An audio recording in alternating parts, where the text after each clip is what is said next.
त असां सां गॾु आहे सैयद यासीन शाह जिलानी, ॻोठु हयात खान गोपांग जो रहवासी। त सैयद नादर अली शाह जिलानी त फर्ज़ान आहे। त अचो त यासीन शाह न असां ॻाल्हायूं त उनखां असां न्यूज़ वठूं त हूंदो छा मौक़फ़ आहे ऐं उहो केतिरो दर दर में भटकी रहियो आहे ऐं SP बि नथो ॿुधे, DRG बि नथो ॿुधे,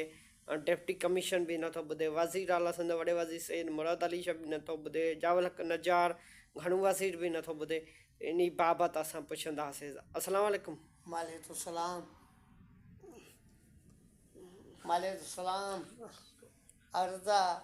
अपीला मुराद अली शाह शहबाज शरीफ को 24 जरे असांजी ज़मीन खालसा खपाई बाबे साईं की दल 4 जरे बे कुंभे जागा डूमार अंबी जागा उतार दे कमरा नलका बातुन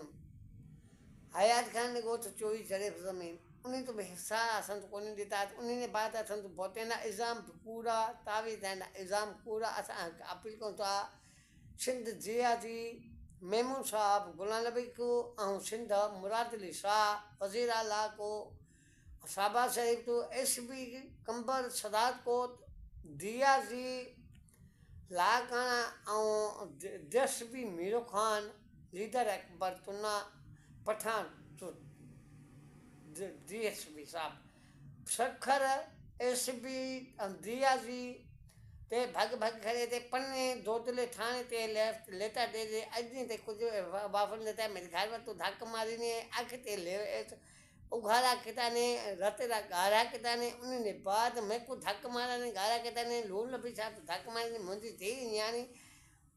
3 साल की तो मासूम है तो धक्क खाल साहब जिनसार साहब मारा जायद साहब नाला से जायद साहब जिनसार खालसा नाला इल्ताफ सा सरी